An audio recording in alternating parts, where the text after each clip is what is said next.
Hey guys, Nick here. Good morning, good evening, good afternoon, wherever you are, and happy holidays. All right, so biggest mistake people make when investing.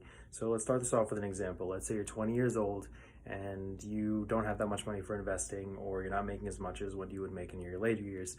So you just don't do it. You're thinking about, I'm just gonna save this money for the next car or the next outing with the homies or whatever. So instead of putting aside $100 every month, you don't do that.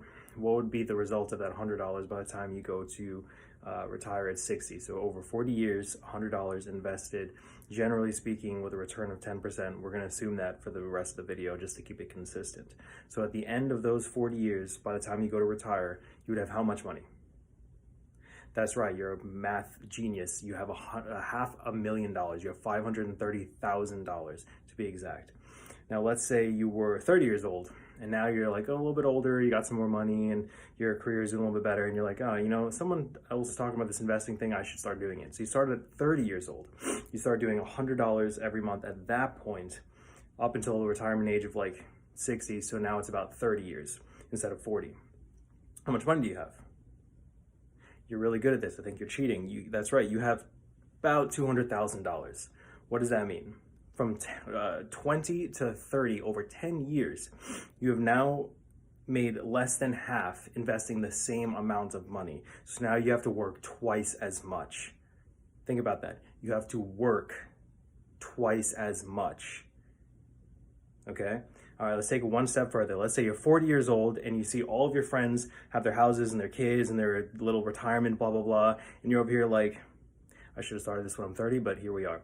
So 40 years old, you start putting $100 every month up until retirement age. You're like trying to retire around 60 when all of the homies are retiring. How much money do you have?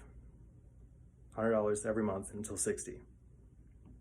Okay, I feel like if you are able to calculate this so quickly, you don't need my help, but that's right. You have $70,000, $70,000. You have less than a fifth or a sixth of what you would have had if you were 20, and you have, once again, less than half if you had started when you were 30. So what does that tell you? The biggest mistake, the most costly mistake that people make is just not getting started.